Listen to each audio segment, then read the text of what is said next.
Hi, everybody. Welcome. I'm Barry Kostrinsky, president of ATOA. ATOA is Artist Talk on Art. We're a nonprofit. All of our talks have been in the Lower West Side of New York City since 1975. However, due to COVID, we've gone to this virtual format using Zoom, and this is our 86th virtual open studio. All of our in-person talks have been postponed until the earliest April 1st. If you want to see what's coming at ATOA, we have a calendar under our website. Our website is atoanyc.org. If you want to see a previous talk, you can also look at our website and you'll see a heading for the various years. And just like this talk, our previous talks are on our YouTube channel.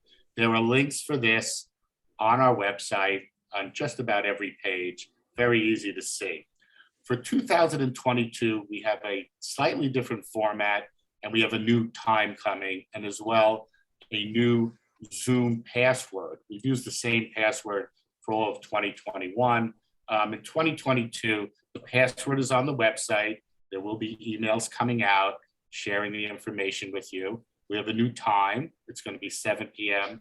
to 8:30. And I won't be moderating the talks anymore. You'll have various board members from ATOA stepping up and moderating talks. And as well, you'll see a slightly different format, which will be very much in the way ATOA has done things in the past. We do have a new section on the website. It's called Art for Sale. And every 2 or 3 months, we'll have a different exhibition that one of the board members has curated. And in there, art is for sale with 70% of the art going to the artist and 30% going to ATOA. This way you're supporting ATOA and artists, and the artists that are selected by the ATOA board member that curates, and it comes from artists that have presented for ATOA. I'm sure I'll repeat a lot more of this as we go on. We're a 501c3. All our talks are free. If you'd like to contribute, there's information on our website for several different ways, including one-click with PayPal, and of course, our address to send us checks. And I do want to thank ahead of our talk, I see a lot of people here who have contributed to our talks, and I want to thank you all for that. Tonight's talk, Shadows and Reflection, is organized by and co-hosted by Sandra Indig. I can't thank her enough. A lot of work goes into putting together these talks, to sort of doing all the work with, talking to the artists, assembling the artists, helping with slides, and of course to all the artists that are presenting tonight. We have Dr. Rozentsvit, who is going to be presenting, Toby, Kahn, Ari, an artist who goes by the name of Ari, and then Sandra Indig will present at the end. So I'm going to sort of pass the ball to Sandra, who will sort of start with a general introduction, and then we will go through the different artists who will present. I will start by asking a question to Sandra, but I would like to say, go ahead and mute yourself if you feel you're going to be speaking. This way we don't hear it, but feel free to unmute yourself and ask a question at any time. And like I said before, use the chat function. If you want to ask a question or make a comment, we've sort of made this a interactive experience, and you'll see our group is very appreciative. Sandra, I'll start off with the obvious question, and Sandra did compose these questions. Sandra, what do you mean by the phrase shadows and reflections? Yeah, that's a question that's often asked, and I thought a long time about it. And I am primarily crediting Leonard Cohen, the Canadian poet and songwriter, for inspiring our theme. In his hauntingly graveling voice, he sang, "You want it darker, we will turn out the light," followed by the repetitive refrain, "Hanini, Hanini, Hanini," meaning I am here, I am ready. I also was inspired by something I wrote in my own book, Talking Colors. And I dare myself to look into the abyss for darkly hidden jewels, adorning the cloth of humanity. So those were my two historically stated sources for the inspiration for this theme.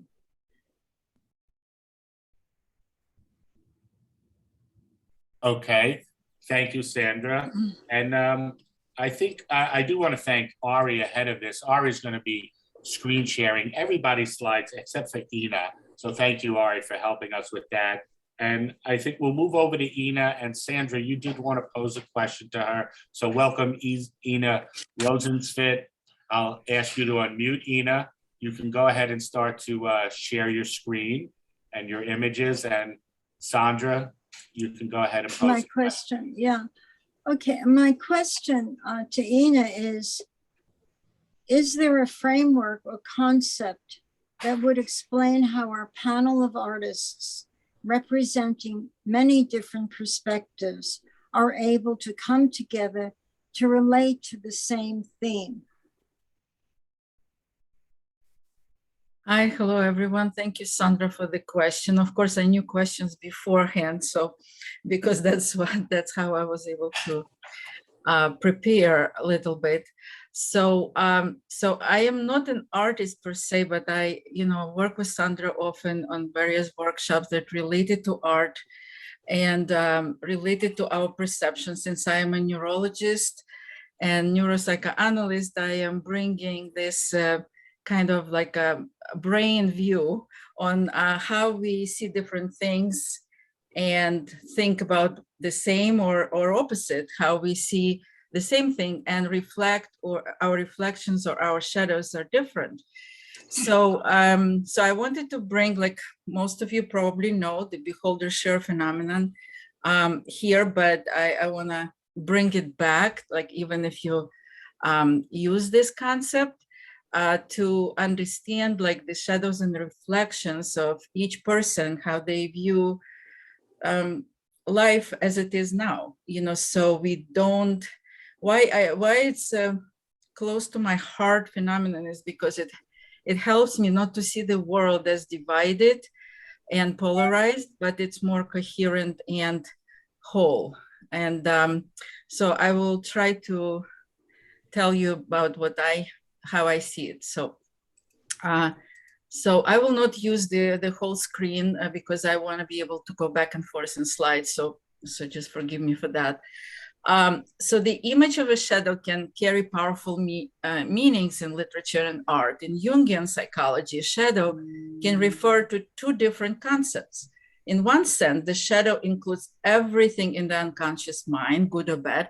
In another, shadow might include only the part of the personality that you don't want to identify as self, but it's still a part of your unconscious mind. So what is the reflection? It's all about how you see the world, and it has nothing to do necessarily with the world as is. So that's where the beholder share concept comes into play. As Anaïs said once, or paraphrasing Talmud, I think, that we don't see things as they are, we see them as we are. So the beholder share phenomenon, or originally beholder involvement, is a concept that was developed by art historian Rail and his great disciples Gombrich and Chris. They describe the working of the mind of the viewer, the beholder, including decoding the visual information, determining its meaning, understanding and interpreting it, depending on one's prior life experiences, emotional memories, and idiosyncrasies. As Rail said, painting is not complete until the viewer responds to it or reflects on it. So here you see the two paintings that reflect on Starry Sky. One is by Mondrian, another by Van Gogh. And they describing the starry sky or night or skies the same, I mean, with the same words, but the images are completely different. Rene Magritte also called the whole art field as a mystery of the ordinary, reflection on the life as a mystery of the ordinary. And here is like young Magritte, who is drawing or he's painting an egg. And what comes up on his, as a painting, as a bird.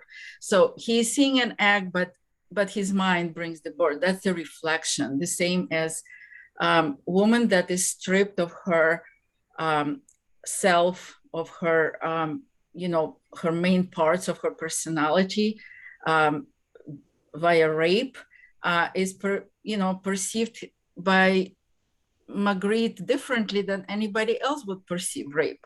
And here is his painting. Everybody knows his treachery of images, so this is not a pipe, but everybody would say this is a pipe, but he says this is not a pipe. And it's interesting that he said that I have found a new potential inherent in things, the ability to gradually become something else. And this is what the beholder share is about. It's enriched by our experiences, by our memories, and everything goes through the brain. Of course, that's where my interest in research is. So the whole concept of beholder share came to my life, and I was not familiar with it before because neurology doesn't cross with psychology that much. From reading Eric Kandel, who is a neuroscientist, his book, The Age of Insight, The Quest to Understand the Unconscious Mind, Art, Mind, and Brain. And then he described the pre-war, pre-Nazi Vienna, where there was a cross-pollination between medicine and art and alchemy and chemistry. And he brings very interesting images by Klimpt, Kokoschka, and Schiele, who lived and created their art at the same time, at the same place. They went to the same salons. So you see Klimpt is all magical and goldy. We see Kokoschka very natural and very insightful, like every movement of the arms, means something. He can, if you look at the paintings of Kokoschka, you could, for me, it's interesting as a neurologist because if you know the history of these people, he described actually in images their medical conditions.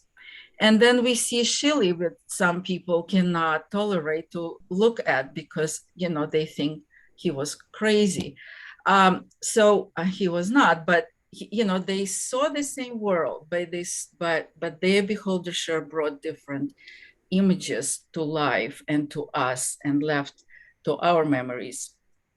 And then it was another book by Candel that called Reductionism in Art and Brain Science, which he was pammeled for because, nobody likes word reductionist because we above reductionistic approach.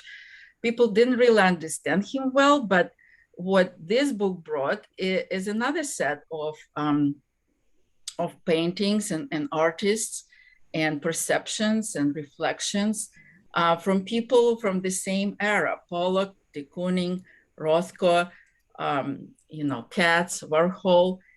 They saw the world, the same world, completely differently because of this beholder share phenomenon.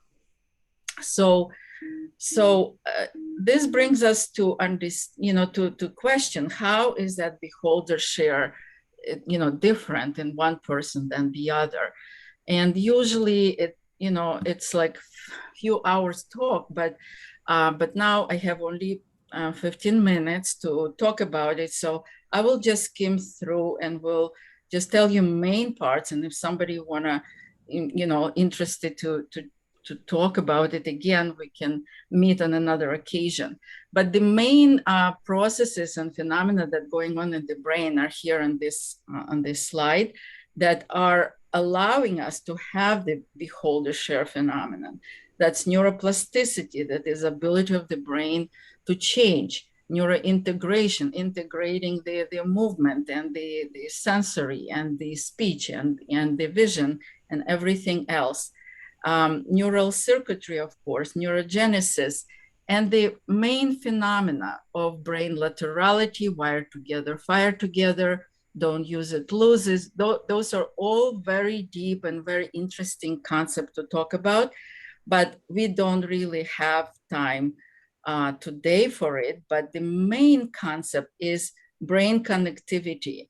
The human connectome explains the whole phenomenon of beholder share, because the connectome is like a map of our brain that connects the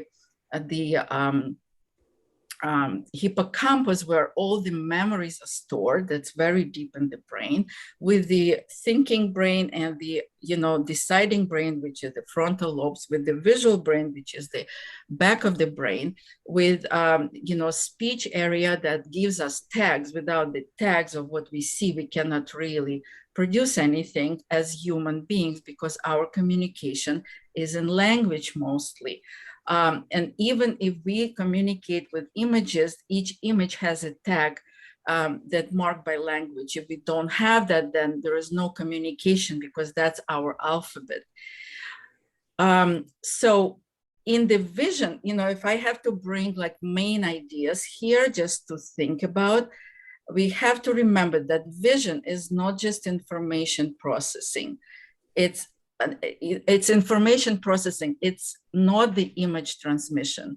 So if we see something, this image is not transmitted to our back of the brain, where the main visual pathways.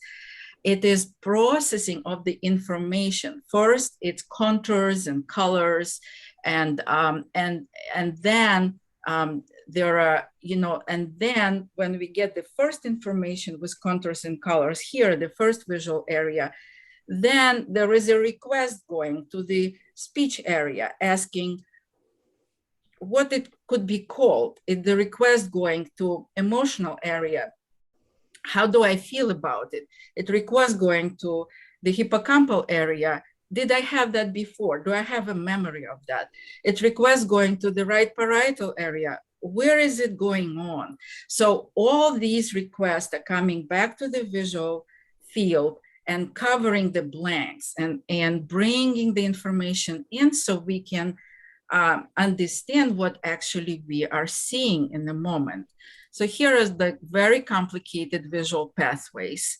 And so showing how the information is going through from the eyes, from the front to the back of the brain. And those are very difficult and complicated pathways. So here is an illustration of vision of information processing and not the image transmission. Like Henry Matisse,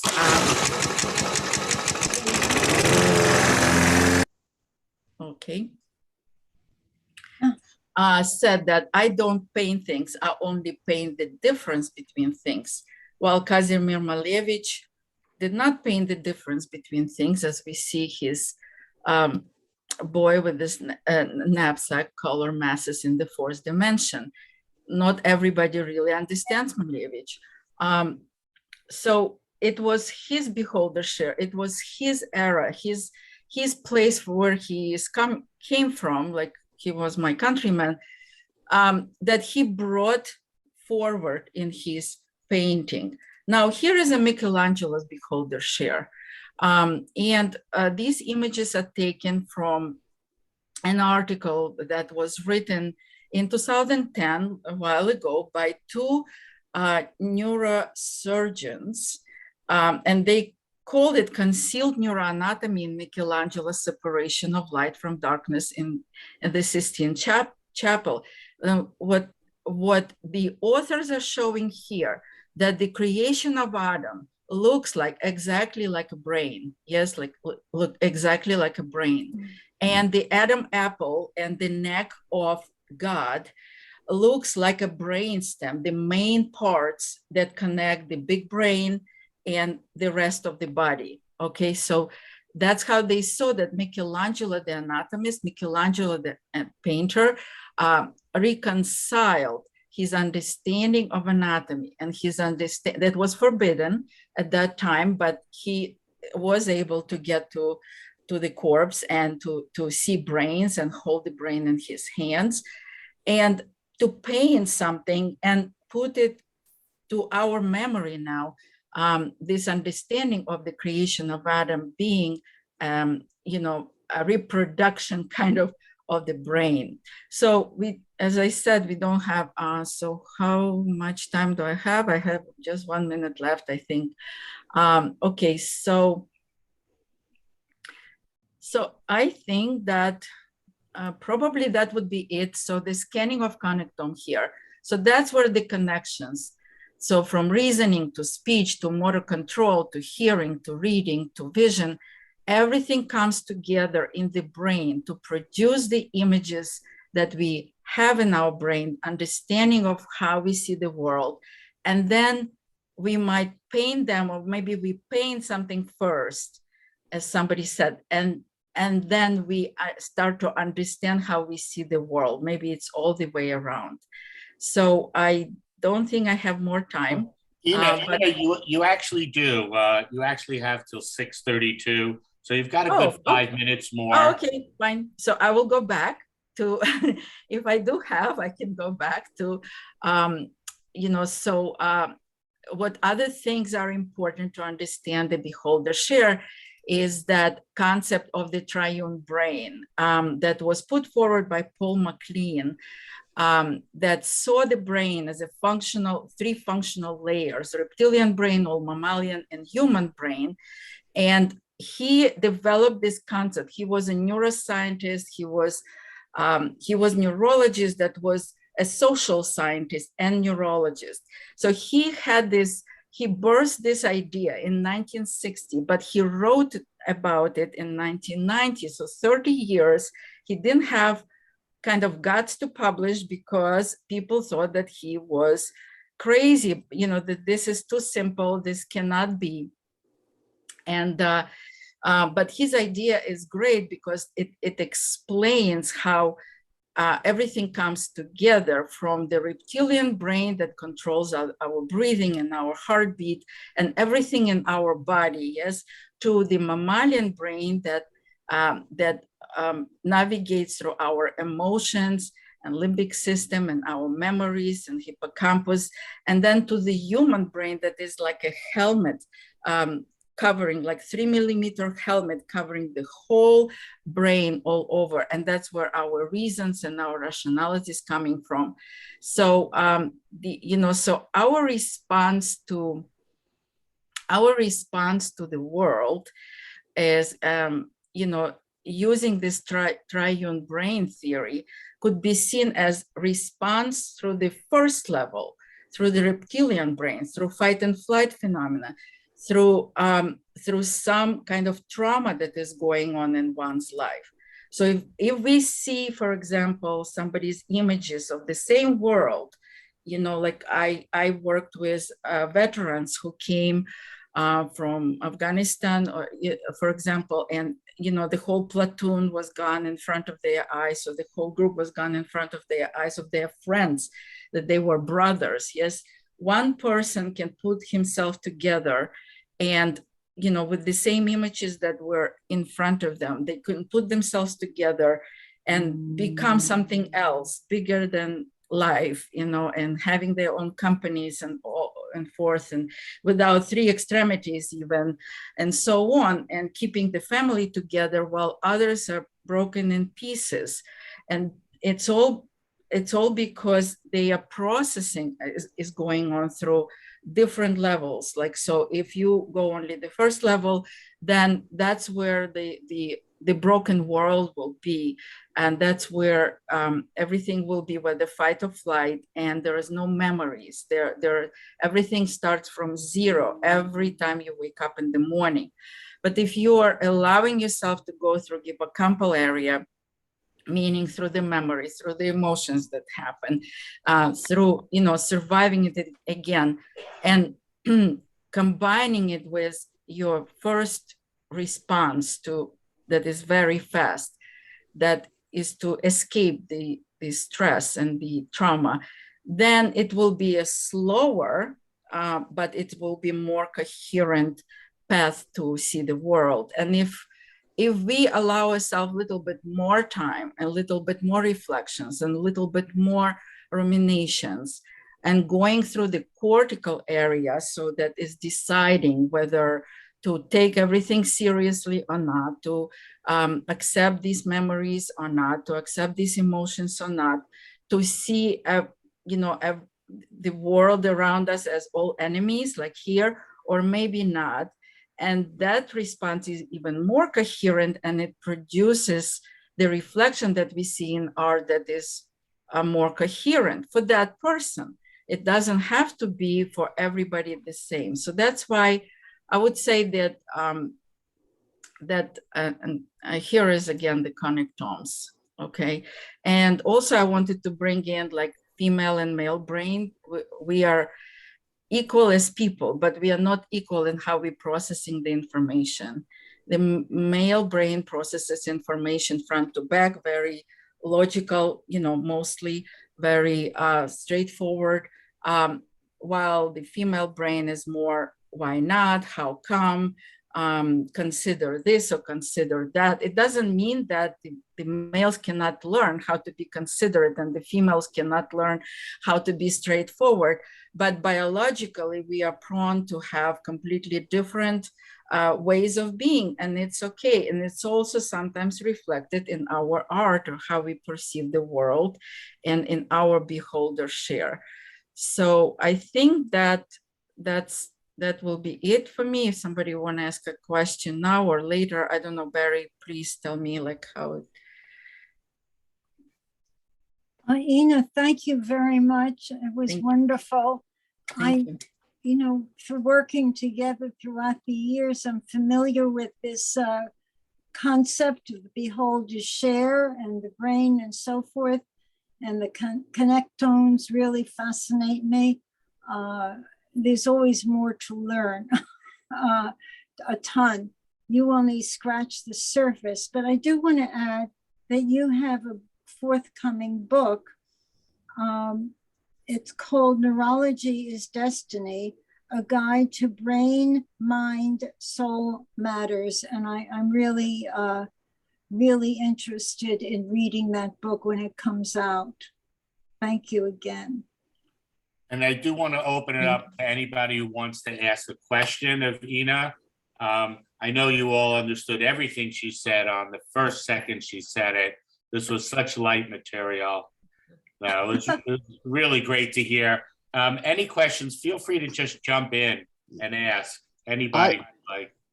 I'd like to address in operation of the brain. I recall, I guess, a couple of years ago coming across, it was not either an article or a video where a neurologist was investigating the brain, and he took a study of one person's brain, I believe it was, and had them electronically scan their brain for activity in resting matter, and then in reciting something, and then in singing something, and then in playing a musical instrument. And the results were that they found connections that they didn't know existed as a result of the person coming to, I think it was especially coming to the point of playing the musical instrument, where they didn't even know that this part of the brain was connected to that part of the brain. Oh, it's only when they're playing a musical instrument, or I would assume doing some other very intense brain work. Can you speak to that, and especially as it relates to art? Yes, so the music is a little different. So the connectomes that we create, so by age, I think they, I am not a lab scientist, so I am a researcher, and I'm a neurologist, clinical neurologist. So what I know that music has much more of the brain parts involved than the visual art. The music is part of our life. Our life starts with music, with our mom, whether singing lullaby, or we have different tone of voice, yes, that when we want to reprimand a child, when we want to compliment the child. And, so that's where our music starts, yes. So music has completely different kind of connectome functioning, while visual art is very much related to the visual parts of the brain, but it's a complicated system where we see not what we see in front of us, but what our brain makes of it. Okay, and the music is more based on not what we make of it. You know, if you hear Tchaikovsky, probably nobody will say that it's a cacophony, yes? So mostly people will say, oh, I like it, it's nice, I like it, or it's nice, but I don't really like that type of music. But nobody will perceive it as cacophony, while if you saw the Klimpt, Kokoschka, and Schiele, the same world can be seen completely in different pictures. So I don't know how much I can go deeper into, you know, right now. We don't have much time, but, you know, That we was can very talk well, about. very well said, Ina. I do want to read a couple of questions. First, Fran Bieler says, thank you so much, Ina. That was fascinating. Gary, to your point, if you just go to gallery view, that should help you so you're not only seeing one person. Jenna Lash asks, which part of the brain came first? Understanding art, color, etc., or other types of cognitive functions? Well, you know, while we are in the womb of our moms, we have all parts of the brain from bottom up, you know, so the ones that are closer to the body, meaning the brain stem, which are responsible for main breathing, heart, you know, beat function, something like life sustaining, those are coming first. So that's why they are, their neuroplasticity is the lowest, because you don't want to be all of a sudden hit by not being able to breathe or to have a heartbeat, yes? And then we create emotional, that's mammalian brain, then the next layer, yes? While in our mother's womb. And so that's where our emotions start to develop, our connections to the outside world, which is our mom's womb inside, you know, the mom's womb, but it's an outside world. And we hear the sounds and we can communicate with children from outside to in, yes? So the children hear it. So that's how the development goes. And then the last one is the human brain. It's a human brain, the one that decides, you know, like logical brain, the one that kind of makes everything whole, connects all the pieces together. And the visual and the auditory and are developing at the same time. But when children are growing up, they are communicating with the visual images rather.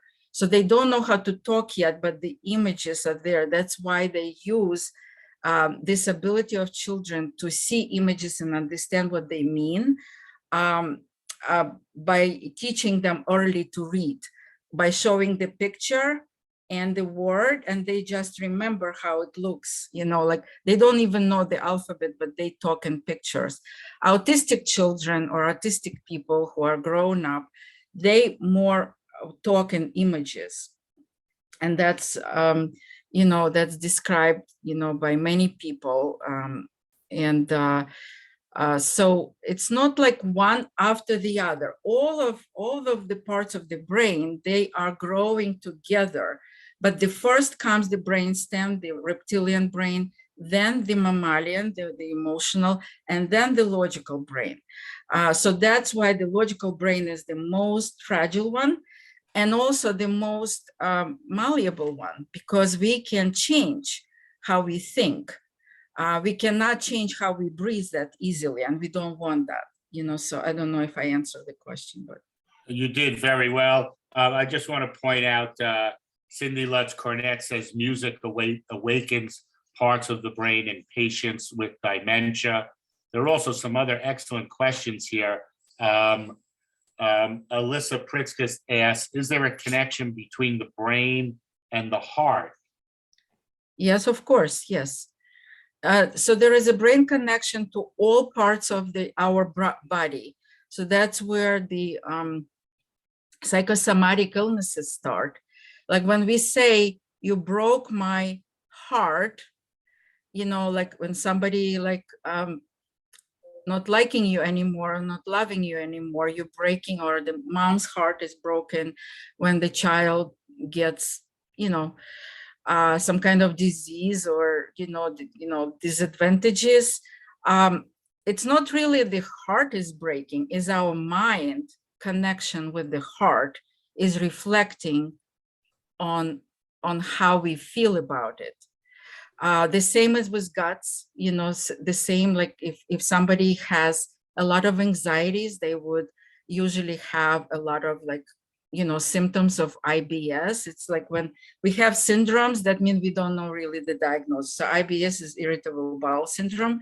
When somebody has any kind of syndromes, that means that we doctors do not know what the diagnosis really is a bunch of symptoms got together in a syndrome. But usually it's from anxiety, from stress, from not being able to navigate through the logic. So it goes all into the body.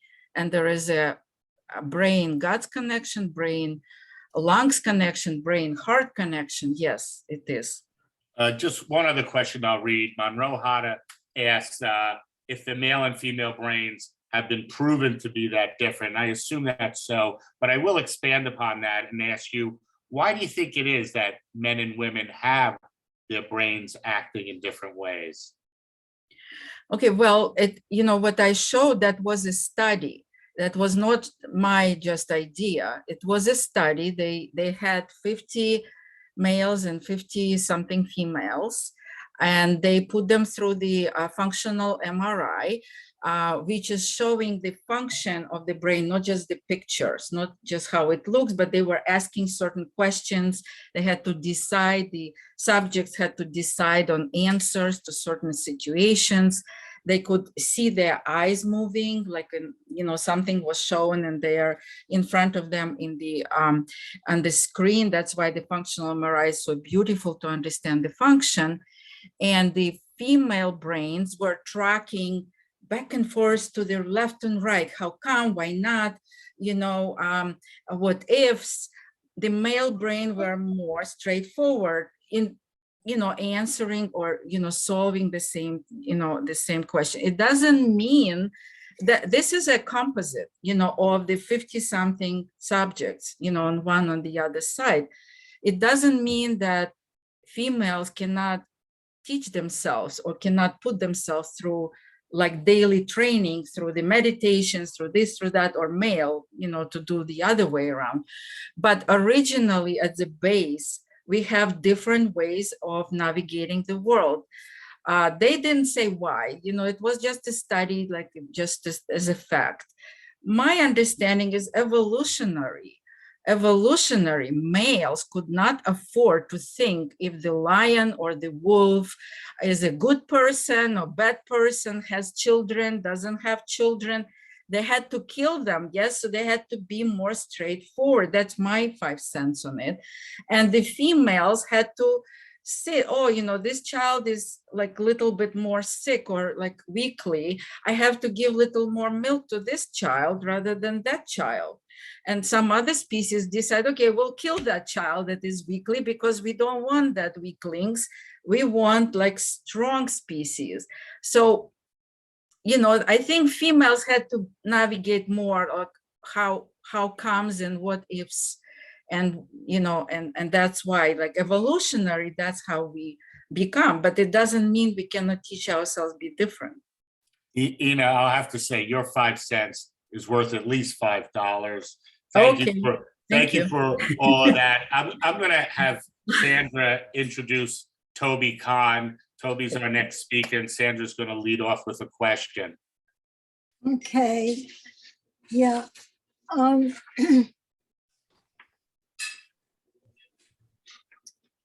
lost my question. I just want to remind everybody, this is ATOA, Artist Talk on Art. Every Monday we're here. We're changing our time in the new year to 7 p.m. We have a new Zoom link. Everything is on our website. The calendar will be updated shortly, so you can see what talks are to come. We don't start on the 3rd. We start on the 10th. We're treating the 3rd as a holiday.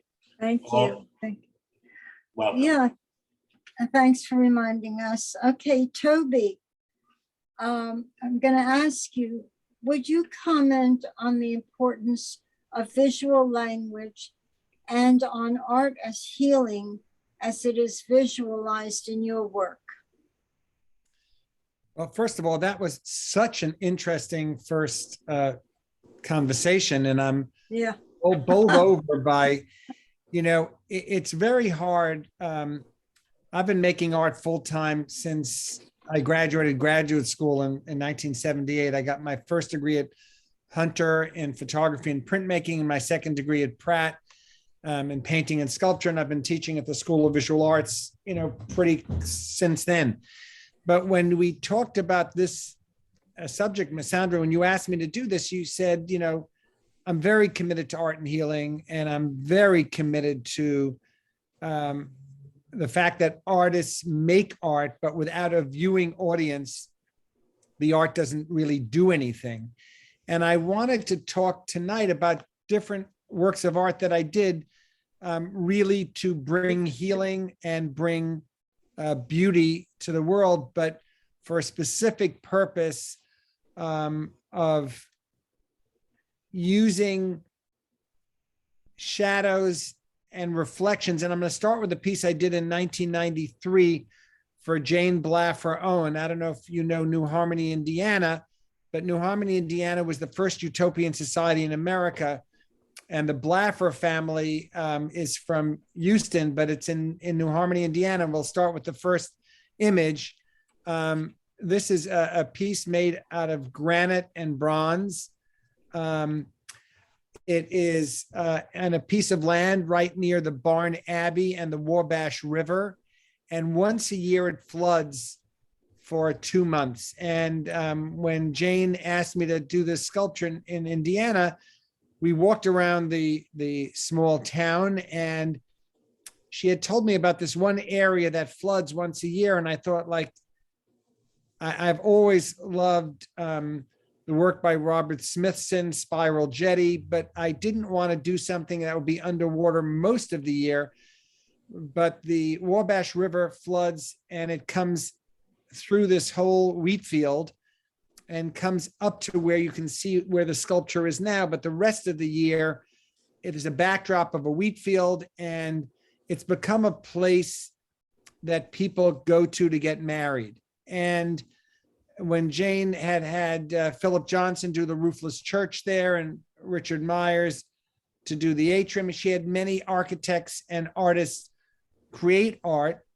And I wanted to do something that would be very quiet.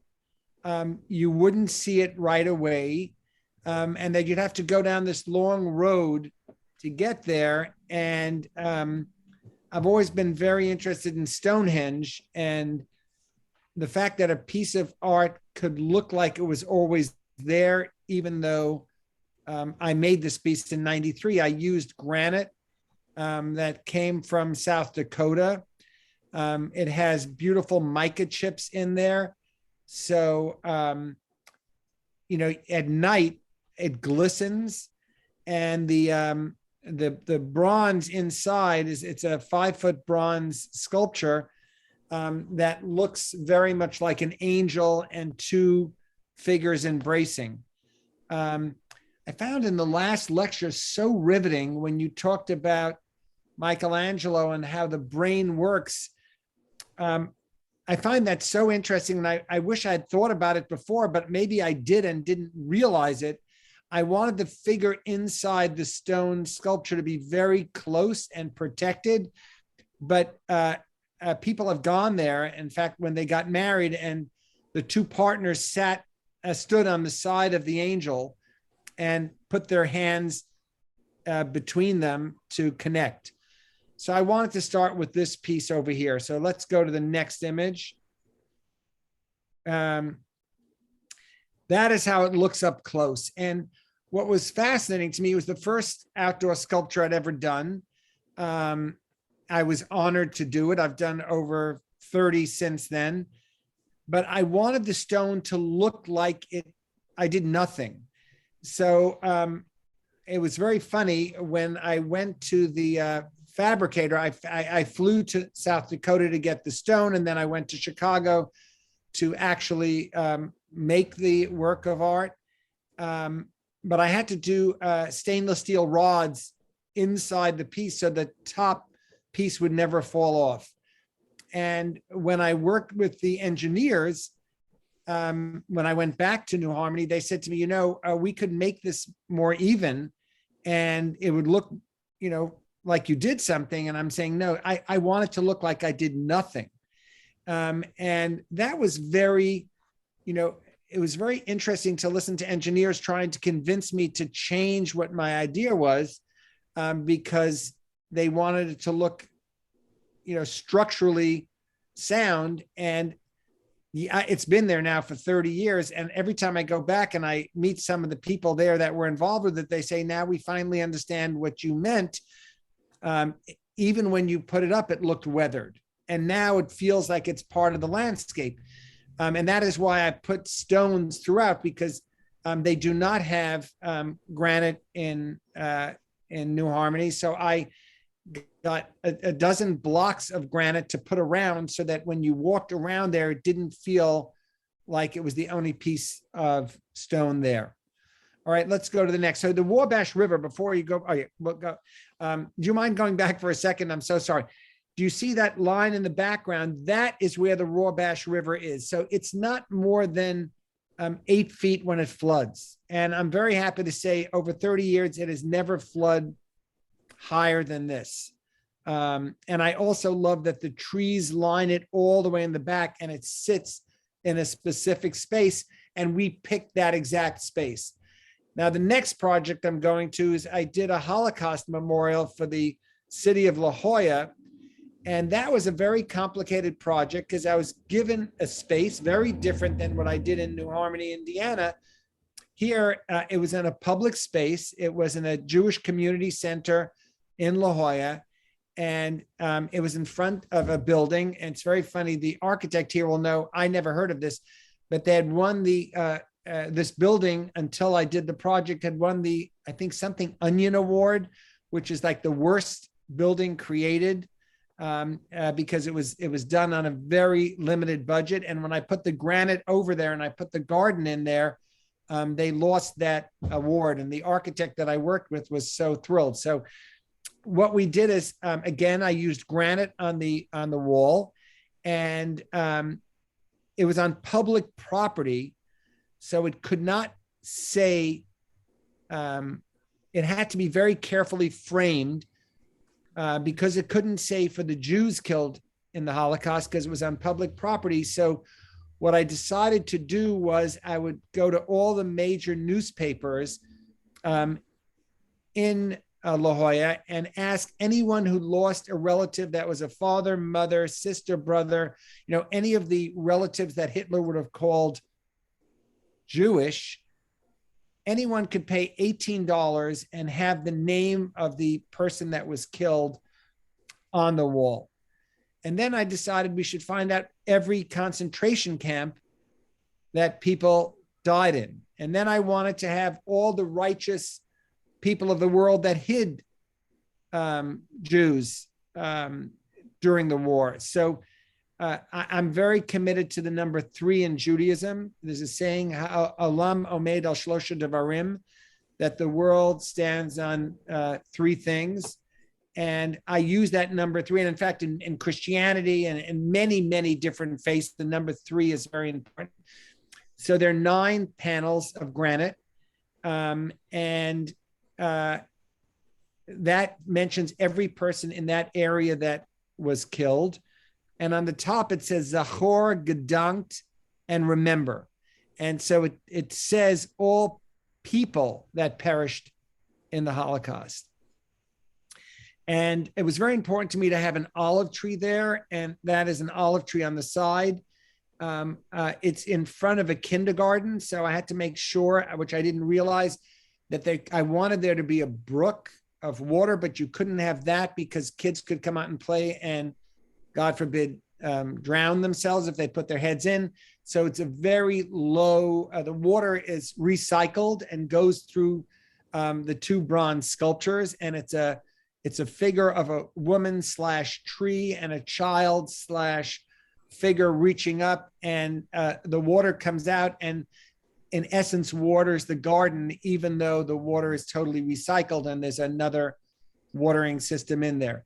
It was very important to me to use all the stone that was local. So in La Jolla, they are always doing new highways. So all the stones are from mountains or sections of areas that are blown up, and those rocks all came from that. And I wanted the rocks to look very much, I mean, in fact, first of all, that was on plain land. There was no rocks there before I started the project. And I wanted you to be able to walk through the garden, and on each of those stones that you see there, it mentions the camps and the people that were deported from those areas. Let's go to the next one. So I want you to see, and on the side, again, is the whole history of Hitler coming to power until the end of World War II. And it tells the story without talking about any specific group. And I wanted to show this and the first piece of two very different ways that art can be healing. I do many, many different projects, but all the projects I'm showing you tonight are works that are about healing. So let's go to the next one. So this was commissioned after 9/11. It was commissioned by the Healthcare Chaplaincy in New York to create a meditative room for priests, doctors, anyone who helped people after 9/11, from the helping staff, whether it's psychiatrists, clergy, or healing doctors, to go to a place to meditate. And when I was given the commission, they said to me, we have a chapel. We don't want you to do a chapel. We want you to do a meditative room. And I said, well, what does a meditative room mean to you? And he said, well, you're the artist. His name is Father Walter Smith. He was a Jesuit priest who invited me to do this project. And I said, well, in our faith, you need a quorum. You need 10 people for a service. Why don't I make a space that can fit only 9 people? And so there are 3 chairs in the middle. And I did a lot of theater. I did sets for Joe Papp at the Public. I worked, at many different places. So I made the chairs with theatrical foam. So when you sit in those 3 chairs or on the 2 benches on the side, your body shape stays there until after you leave. So I wanted the presence of you to be in there, to be, totally there. And if you're one person, it worked really well. And if you're 3 people, it works well. And if you want to have more than that, you have 3 people in the center and 3 people on each of the benches. There also, in that book stand in front of the room, there was a Christian Bible, a Torah, and a Quran. And then there were many other religious books that you could have. And I didn't want you to be, in other words, if you wanted to read something inside, you were bringing the reading inside. But other than that, you could just meditate for yourself. The other thing I thought was important is I've always been committed to sky and water, because that is universal. Water in many faiths are healing. The sky is infinite, and blue is in as a Jew is holiness, and it's also a continual change of blue. The ceiling, it was on the 4th floor of that building. I've always been fascinated by Doug Wheeler and all the artists who use light, James Turrell, and there's a whole series of artists who do that. So I made the ceiling a curved ceiling, and there are 3 types of light. There's daylight, there's tungsten light, and there is a night light. So you'll see there are different types of light. And I wanted the ambient light that when the door is closed, so you can be in there alone. It's like a Japanese screen. And then with no light, you get light from the street outside. So it's a very quiet light. So this, again, was a very different project than the first 2. Let's go to the next one, which was fascinating. So when Father Smith said to me originally, I've done shows at the Albright Knox and the Neuberger, I do many installations based just on sky and water. And he said, there are people that will find it too much like they're drifting at sea if you don't put a mountain in the background. So if you sit in the chair, your eyes go above the horizon line, but on the two side walls, I had on one wall a single mountain.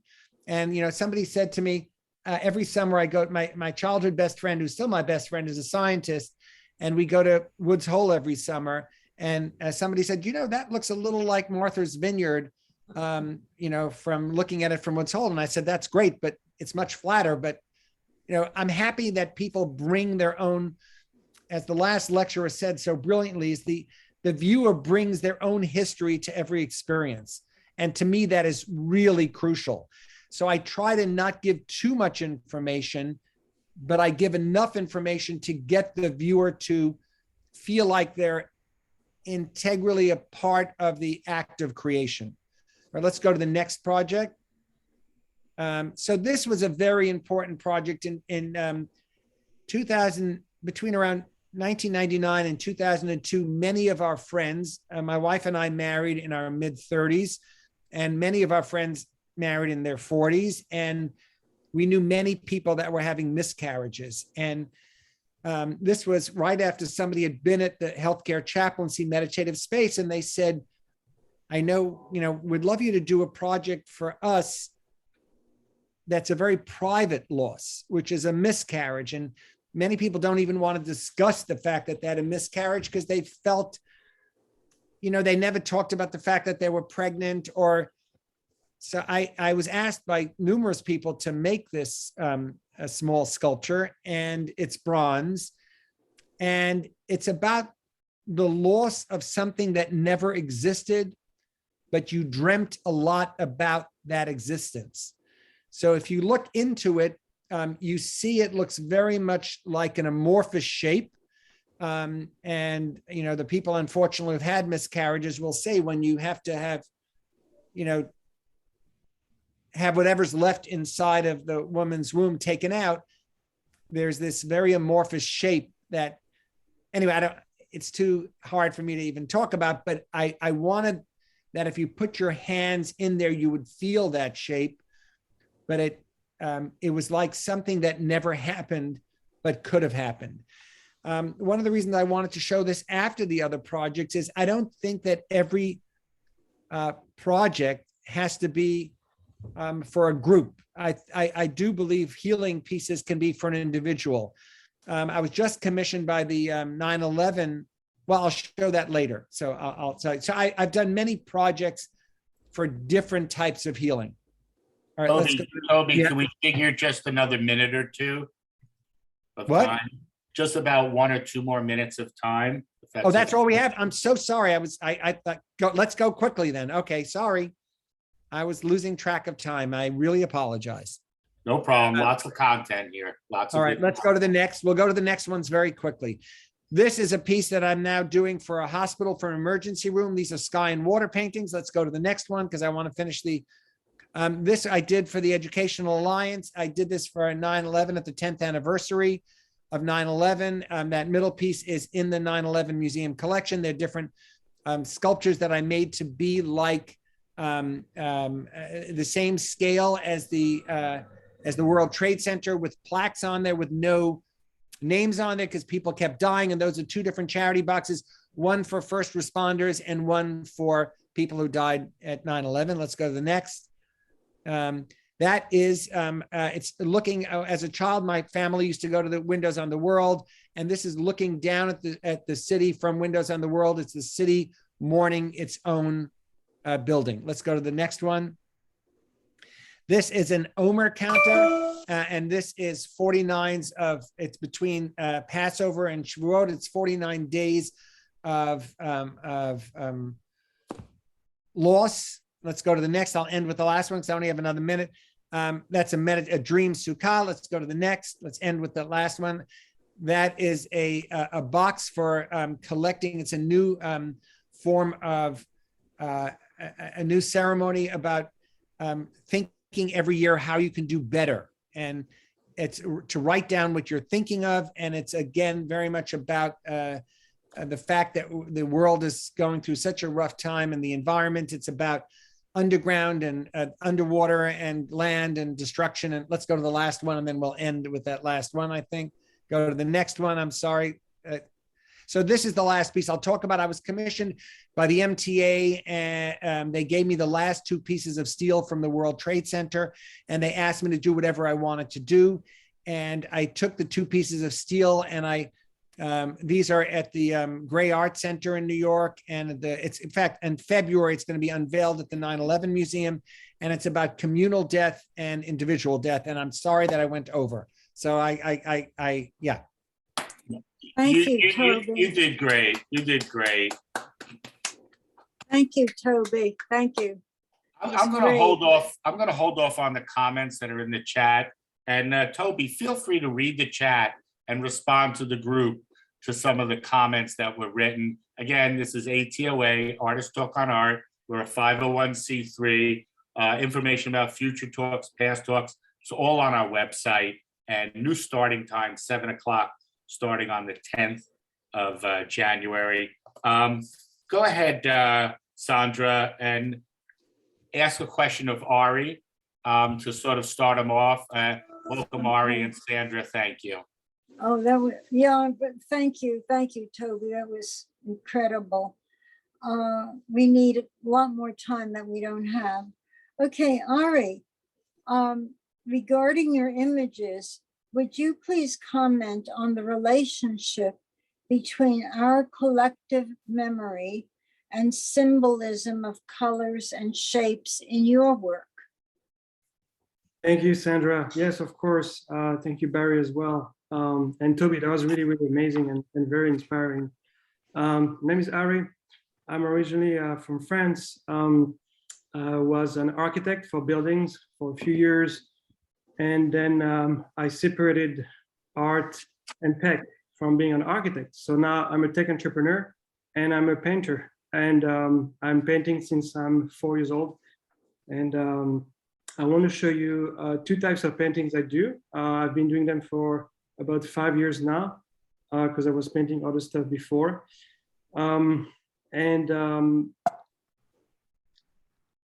The first type of painting, I call it marbling.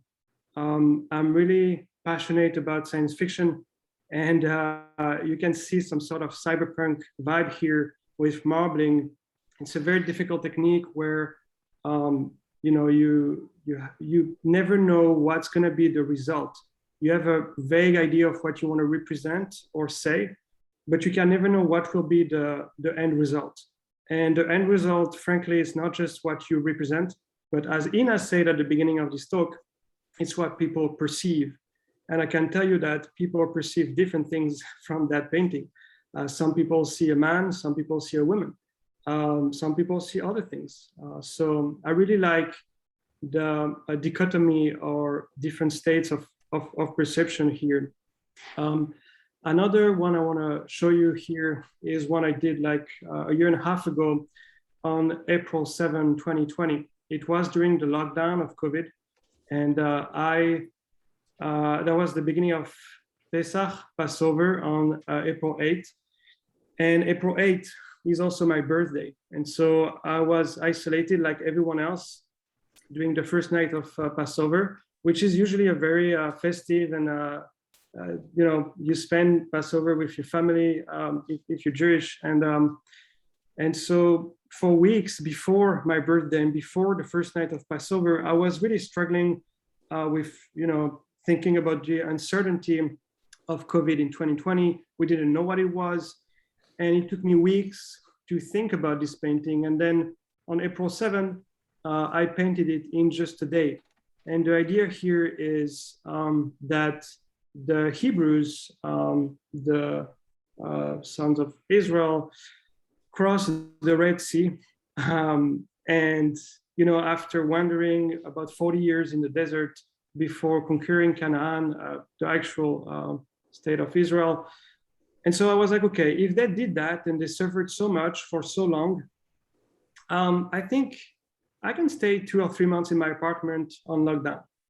And so when it dried about April 8 or 9, I hanged it on top of my bed So every morning and every night when I go to sleep and I wake up, I can have a little more resilience. That was a very trying time for everyone. So that's what I did. And a lot of people wanted to buy it from me. And I couldn't sell it until recently, until this year. I refused to sell it until recently because I needed it. But now I feel way better, and I don't need it anymore. So I accepted to sell it finally. But I wanted to share that with you, and I did a few more that are more or less biblical. I love really marbling because you never know what's going to be the result. A little bit like the uncertainty that I was talking about. So that's the first technique. And the second one I'm doing since about 5-6 years. It's something I really got inspired by Ellsworth Kelly. People talk about a lot of painters, and when I talk about Ellsworth Kelly, a lot of people never heard about him, which I'm surprised of. And I love experimenting with the shadow gap. The shadow gap in French is the joint creux. I used to be an architect, and something that fascinated me is the shadow gap between buildings. It's basically either a small space or a recess in the facade to differentiate two different buildings, to join them in a way where you don't have to join them, and to draw some sort of continuity. So I really started to experiment with that a few years ago. And something that's really important is to consider paintings as volumes, not as flat elements. I'm totally against frames, at least for this type of volumes of canvas. And so more than just colors or shapes, to me, it is a volume. It is either one volume or several. I don't know why. I think someone is seeing the slides for me. So yeah, the paintings for me are volumes more than just colors or shapes. And so you can see that here where I do paint the sides of my paintings. First of all, I refuse for people to put a frame around it, but I like the volume of it. I like the feel of the volume of it. I want you to look at the one on the right here. The right image looks like a menorah. It's actually a series of painting I did just a month ago for Hanukkah. So 3 weeks ago was Hanukkah, and I was commissioned by the French consulate in New York City for the annual Hanukkah party to paint whatever I wanted. So I'm painting a series of seven canvas. It's about 7 meters long, so more than 250 inches long. And the idea was really to retrace the positive and negative history of the Jewish people, starting with the tablets of stone, the temple, the menorah of the temple, the miracle of Hanukkah, the Hanukkah miracle in the middle, as you can see, symbolized by just like a fire or one candle, something that spreads, the light spreading around our entire history. And then jumping into the menorah of the Knesset from 1976 that you might have recognized. And then the Kotel, the Western Wall, and finally the golden menorah, which is in front of the Kotel. And I use this yellow line everywhere to symbolize the fire that was very destructive of Jerusalem, destructive of bodies. Toby talked about the Holocaust before, but also the fire that builds, the fire that brings us warmth. And so the fire, there's a huge dichotomy and a paradox with the fire that can be used in so many ways. And I think fire is really something across the Jewish history that's overly present. And so naturally I use this symbol, and especially for Hanukkah, where we lit candles that very night actually at the French consulate. And so that's me, if you didn't see, but I wanted to show you the shadow gap here. There is actually 1.5 inch between each canvas. And sometimes you can perceive it and sometimes you cannot. It's almost part of the painting. Spoiler alert, it took me 3 hours to align everything perfectly because that was not hanged to the wall. We couldn't. So I had to bring some sort of easel and make sure that everything was perfectly aligned. So it took me some time, but it went well in the end. I was also commissioned that night to offer, to give a painting to the consulate, to the consul himself. And so that was not related to Hanukkah per se, but what I did is, there's a huge, very strong history between France and New York City, or between France and the US. But this is the French consulate in New York City. So that was 3 weeks ago at the opening and the Hanukkah party. That was the same night. And the French flag is blue, white, red, but the blue keeps changing. French president keep changing the blue. So I represented more or less all the blues from the French flag. And the New York City flag, a lot of New Yorkers don't know, but New York has a flag that's blue, white, orange. And so I represented it in the same painting. And I gave it to the council. They were really happy because, as you can see on the third image, the French flag is actually not up to date. The blue is not up to date. The blue is darker now since a year, and they didn't change it. So I made them laugh about that, but I was like, now you have the painting that's up to date, so you're good to go. This painting, again, is not just about colors. I used to be an architect, and that's really why I'm a designer. Whether I'm an architect, a painter, or I design software, is the same thing to me. Monumentality and verticality are something that I'm always fascinating with. And if you want to do a monumental piece, you can use repetition, you can use verticality, and you can use scale, of course. And so that's why I put this painting vertical and not horizontal to represent monumentality, to represent authority.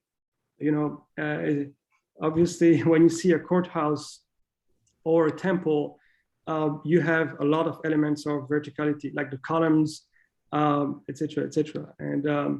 And so there is something that I keep researching, which is the signifier and the signified, le signifiant, signifié in French. And it's everywhere, whether you want it or not, whether you know it or not. And that's how I work this piece. And it was understood, and that's the most important to me. I don't know if I have more time, but I want to thank you for listening to me. I still have 2 minutes. Okay, I'll talk a little more about what I do between the signifier and the signified. Ina talks a lot about the brain and the perception of the brain, and I think that was pretty incredible. And she talked about Leonardo da Vinci, with some religious pieces. And Toby showed us a few religious pieces as well. And tonight, funny enough, I don't have a lot of religious paintings, but I showed you mostly religious paintings. And I think it's all tied together with shadows and reflection, the way Sandra asked us those questions and this topic. And shadows and reflection, shadows and reflection can be something positive or negative. But either way, I think it's tied into our culture, whatever religious culture or history we have. And I want to tell you one last thing that is a fact. And I don't know how to explain it. I don't know how to say it, but I'm going to tell it to you. It's not like this is getting recorded and it's going to be on YouTube in a few hours. When I show this particular painting to people, there is always the same thing happening. People who are Jewish see the part of the sea with the Hebrews, and people who are not Jewish see something else. And it's fine, you can see whatever you want, because frankly, I painted that, I wasn't even sure what I was painting, to be quite honest with you. And so when people told me what they were seeing, then I learned about the painting I made. And I think you learn more from the perception of other people than what you're trying to do or what you think you're trying to do. So that's the last thing I wanted to tell you. And yeah, I want to thank you for listening to me. Very nice presentation, Ari. I'm going to read very quickly some very positive comments. Yona Verwer says, very original take on Jewish subjects, Ari. Sandra Indig says, love the sides, how they extend the space beyond. Barbara Sherman as well. I love the way, I love that way of wrapping the painting around the stretcher. It gives the work real heft and importance.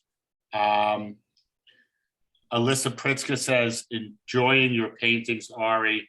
Your side paintings look great. There are several other comments, including people asking if any of the works are available in prints. Feel free to look in the chat and respond. I want to thank all the artists so far, and of course, Sandra Indig for putting this together for ATOA, for Artist Talk on Art. Really beautiful and a rich presentation. We're going to finish with Sandra tonight, and yes, we are going to go a little bit over, but keep in mind, if you can't stay, this talk will be on YouTube, not in a few hours, Ari, but in 48 hours or less. But thank you. Sandra, I do have a question to read to you that you wanted me to start you off with. And the question is, how does your process further your mark making? Yeah, that's a question that baffled me, but I'll try to answer it. Unless I see it, I can't think it. I really, when I see the vision, the image, I begin to understand what I'm trying to say. And I think it's best that I use real examples from my work.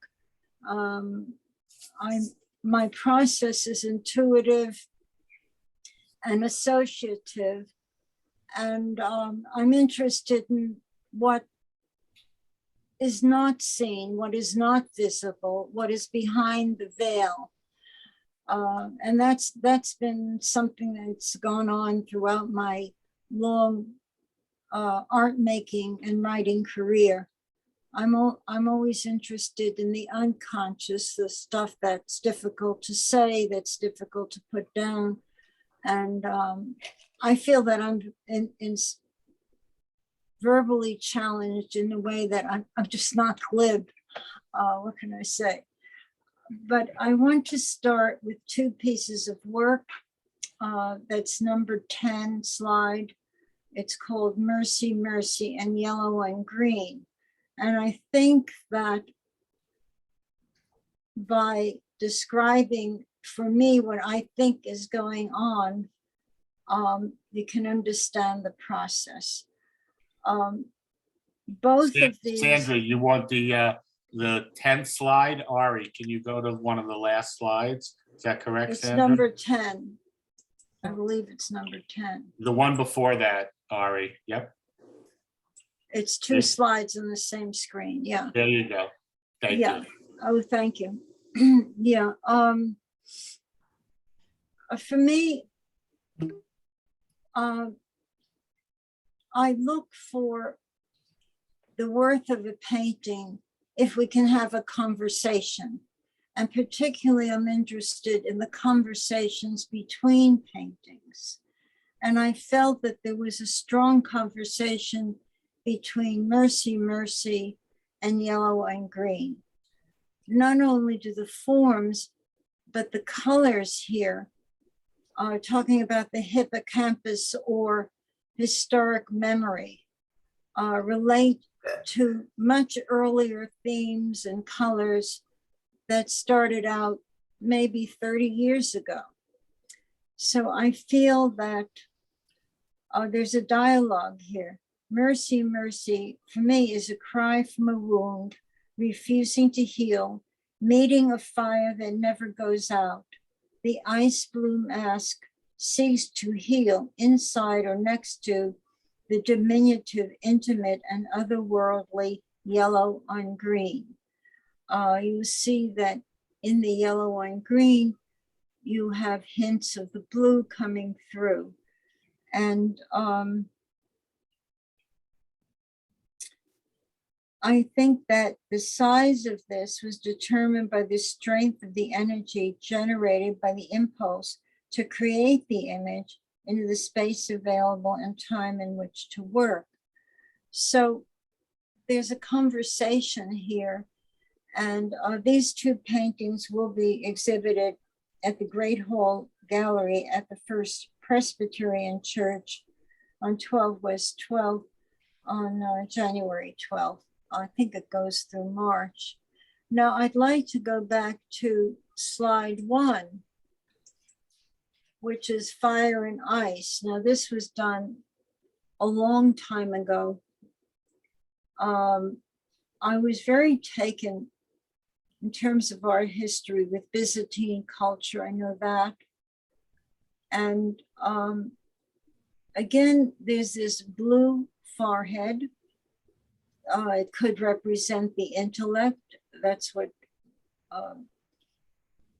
to many people, people who are overly cognitive are seen or perceived as kind of icy. There's the need for freedom.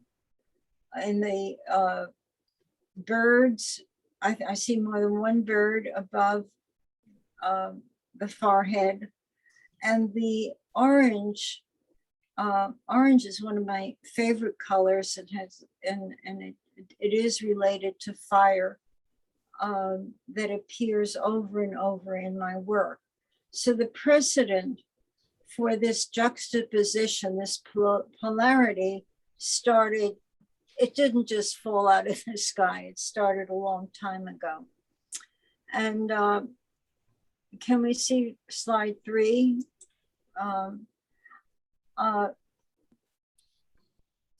Here is my book cover, Talking Colors, Seeing Words, Hearing Images. So I delve into many different worlds, shadow worlds, unconscious worlds, worlds in which words are not spoken but visualized. And there's one poem in particular, slide 4, that had to do with baking bread. Again, that sort of red-orange appears, and there's strong outlines, black, suggesting our shadowy world that others often cannot see, or we cannot see itself. And I'll just read a couple of lines. Mother and her dark matter are contracting. Mother, dark matter contracting. Misunderstood outcasts in attics and gated communities reek of centuries-old misconceptions, mismatched, misheard, and misspoken, and not like me, are kept behind closed doors. The last paragraph. The broken and unbearable among us once swelled with sacks of great breath and heard buglers herald the call from mothers baking early morning bread. Now, my historic memory here and the feeling of the work and the poem itself relates to my memories of my grandmother, who made challah on Friday night and baked that bread for the Sabbath meal. I am reminded of Aries and Toby's work in their religious references, because this one also has a religious reference, mainly to Hanukkah. Into the shadow world. This is splitting with red line. I think it depicts, for me, again, a polarity. There's the light, the reflection, but is it too strong? Is it like the light we fill our rooms with so that there are no shadows? But here we have the light and the shadows. And this red line, it looks a little purple here. It seems to intrude into the space. And there's a lot going on in terms of movement and if I had a dream of this, I would say it was an anxiety dream. Next, slide 6. Dark territory. That's slide 6. Next. Yeah. I hope that image is large enough on the screen. I don't know. Looks good. It is good. Okay. These, there are veils of color. And again, that red creeps through. I think it's my art is my life's blood. I think that's what it says to me. And there are suggestions of figures, albeit mummy kind of figures. And on the right, I see an eye, suggestion of a head. I don't know, it's certainly an interior kind of painting. And I don't think there's any logical explanation for it, but I'm sure I was going through a dark period of my own life. The next one is red and white on black. And this directly relates to Leonard Cohen's "You Want It Darker." We'll turn off the lights, or I think I'm paraphrasing. But if you know that song and you know that album, it is very, very dark. And I did include, again, the blood, the red, the fire, and the white fire in the white. And sometimes the Hebrew letters are thought of as being burned. This is it in the Kabbalah, being burned on the surface, so you can read them.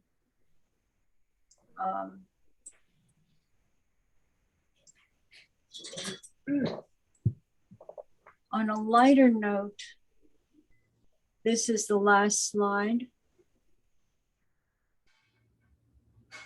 Number 11. Last image. It's yellowed porch dancing green. There's a suggestion that there's light here, there's hope. I danced for most of my life. Again, there is this historic reference. And most of my work contains a great deal of movement. The way I work is that the line is what I call the skeleton of the painting, and the color becomes its flesh. And in here we see the green figure or personage, symbolic of a personage moving, and just having a lot of fun. On the left, there's, I guess it's a Hebraic or kind of direction where you go from right to left, and the figure ends up in this boat.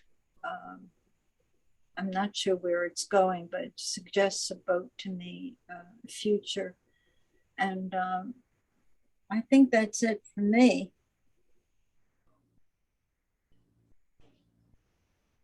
Thank you, Sandra. Thank you, everyone. That was, I really appreciate, and I'm so grateful to Artist Talk on Art, to Barry and the technicians who made this possible, and all of you for giving up that important hour of the day, your dinner hour, to join us. And I really appreciate, I love the presentations because I didn't see them before, naturally, and it was not pre-recorded. And I think everyone worked very hard and was very excited about the topic. which I was frankly a little, wary of because it's so abstract, but it turned out okay. Thank you. Thank you, Barry. You're welcome. Sandra, you did a fantastic job. You were fantastic. You really made it really special. Thank you. Thank you, Sandra. That was amazing. Thank you. I do Thank want to you. read just a couple of comments, Sandra, about your work. First, Regina Silver says, a fascinating evening. Thanks to all the presenters. Fran Beeler, wonderful evening, Sandra. What a great concept for a talk. Congratulations to all the presenters. Yana Vera of the Jewish Art Salon says, beautiful work, Sandra. Ina, one of the, Dr. Ina, the first speaker said, beautiful, Sandra. Ari says, Sandra, I love it. This is beautiful, powerful, and calm at the same time. Lois Bender says, I think your work has the aura of mysticism. The work encourages reflection. Robin Halpern says, Sandra, your work is magnificent. All the artists, including Dr. Ina. Ina, you got included. All the work was really wonderful. Really nice thoughts. I did want to share that.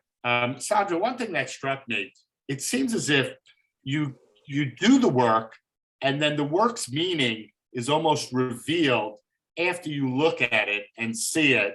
And, it brings to mind Carl Jung's Red Book, where he sort of drew and he did his work to get at his subconscious. Any parallel or any appreciation? Yes, okay. Definitely. I have, as I said, my work is intuitive, associative, and dissociative. I really leave this world and enter into what could be called another world, another kind of space. I just, it's like something, a power greater than myself is leading, is holding my hand. There's the best work is I think produced when I'm not thinking about it, when I just leave myself and where I dismiss somehow my ego and let the work take over and get lost in that space. I mean, that's incredible to me. That's, I didn't do drugs, but that's like a good drug. And You don't do drugs, but you do art. I do art instead. Beautifully said, Sandra. I'm not going to recap in any way. There was so many deep and rich thoughts in here, but a few thoughts did come to mind. As Dr. Ina talked about processing and how you don't really see images, but you actually contextualize it, you refer to other things, and that's how you see. I have to repeat the story of Native American Indians, that when they saw boats on the horizon, they did not see the boats because there was no reference point for it. So they actually couldn't see the objects. And I relate that to comedy. I often make jokes to people and say things they're not expecting. And the first thing they respond and say is, what? Because they're ready for one thought, their brain is not accessing what they're ready for. And they always ask for it to be repeated. Toby Kahn, you said art can be healing. And that's a theme we've come across many times in our talks. Just by sharing the art is healing for you talking about it, it becomes sort of a, and this applies to everyone, it's becomes sort of a cathartic release for the artist. And also we've had artists say how it helps them in self-exploration. And your art as self-exploration can be revelatory and thus healing. And we've had artists talk about terrible traumas they've had and how they've investigated and explored it in their art. Ari, you spoke about shadows and gaps. And I want to say the importance of that space between, even though it's small, it's vibrant and active. Your eye sort of jumps and gets activated by that space. And it's a way to make the work kinetic and give motion to the piece. And it is a very powerful tool. And if things are slightly askew, it gives an added dynamic. another thought on Sandra's imagery. If you notice, you might want to compare it to de Kooning in a way. And Ari's work was geometric, and he referenced Kelly. Ellsworth Kelly. And you're looking at two opposite perspectives here, or two widely juxtaposed artists. But I think that's a point we've always come to at our talks. There is no one way or one formula or right way. There's sort of your way as an artist. And I think it's enriching when we see how every artist sort of, what tools they invoke, for what reason. And in that way, art is very much a self-exploration. And as a community, we sort of share that self. And I think you said it right, Sandra. You want to let go of the ego. You know, we're in a very ego-based, identity-based society, maybe identity-based for a lot of good reasons, but a Zen philosophy would be let go of the identity, let go of the self to sort of get at something deeper, sort of the whole picture maybe. Maybe we're not as disconnected, and certainly when we see art that maybe relates to what we do or that opens up our mind, it brings us to a higher or a larger place that we are a part of. Again, this is ATOA, Artist Talk on Art. We've been around since 1975. We have a new schedule coming. Sandra, did you want to say something? Yes, I just wanted to put a plug in for on June 6th, there will be another part to this presentation, and Dr. Ina will be moderating it. Sylvia Wolf and Leah Poller will be our panelists. And I'm sorry, Sylvia is offering a course at SVA, I believe, on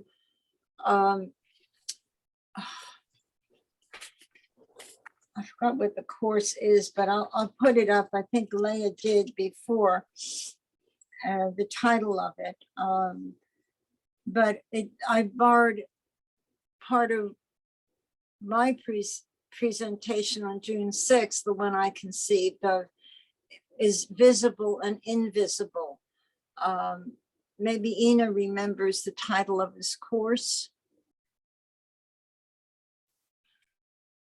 It's possibly visible and invisible, or thinking, Right. Seeing and thinking. I think it's Right. courses, yes. Yeah, he's incredible. A number of people have taken his course. I'm going to take it. I've heard him speak at Toby's classes. He was a guest, and he's marvelous. And so, Leah, the two giants. Okay, yeah. So thank you, Barry, and thanks everyone. Thank you all. Just keep in mind, we have a new format coming in 2022. 1 week of the month will show a panel similar to this, where we have 4 presenters. Another week will show a historic presentation from our early history. The ATOA's archives are with the American Archives of Art at the Smithsonian, and we will be playing back one of our older talks, which will be quite interesting. Another talk during the week will be sort of artist tools and things that can help artists. We've had several of these in the past, where we had writers discuss how to use social media and a variety of topics. And another week might be a one-on-one or a 2-person discussion. So keep an eye on the website. Lois, I think you wanted to say something? Yeah, thank you, Barry. And thank you for hosting all through the pandemic. It's fantastic. But I wanted to let everybody know that I'll be moderating the panel on January 10th, the next one after the holiday. And the theme is going to be about gardens. It'll be called Back to the Garden, Joni Mitchell's Woodstock as Garden. And I'll be talking about the garden's role in artist's journey. I'll be talking about my work and 2 other artists that we're confirming. So I hope that you'll be able to come after the new year begins on January 10th. Thank you, everybody. Thank you so much. I want to say Happy New Year and the best wishes for 2022 for everyone. Yes. Thank you. Me too. A happy New Year to everyone. Oh, absolutely. And see you in 2022. Yes. Happy New Year. Thank you. Good job. Stay safe. Thank you, Sandra. It was great. And everyone. Thank you, Regina. Thank you. Really wonderful talk. So Barry, you better be showing your face around, even if you're not running things. Maybe you have to present. Are you going to present your work? Thanks, Wendy. We'll see as things come by in 2022. If But you don't, we'll miss your humor. Well, yes, and miss his magnificent way of wrapping it all up and bringing it all together in the end, because I You do it always, great. I deeply appreciate that. And it's been just a glorious, it's been the best part for me of the pandemic time is meeting with all of you and hearing Barry bring it all together in the end. I've just learned so much. Thank you. Oh, and I just want to say this one thing. The Mind Explained. Have you guys been watching that on Netflix? No. No, Nina, what's you it should check called? it out. It's called The Mind Explained. And it's a series and they're just short shows, but it's just all about the kinds of things you were talking about.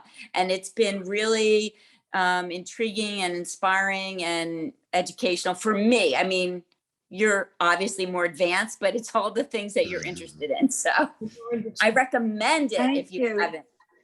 Thank you. You know, we're all looking for a little down TV time right now. So while the recording is still going, I want to second Wendy's comments. Barry, it's been amazing.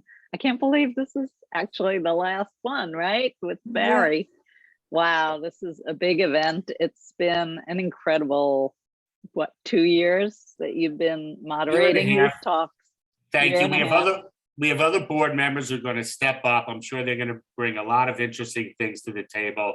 There'll be a lot of fun for everybody. You'll see. I'm sure it will be wonderful, but it will be different. And great thanks to you, Barry.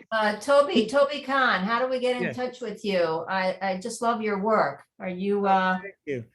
You can. I have 3 museum shows opening this year. So if you're in Washington, there's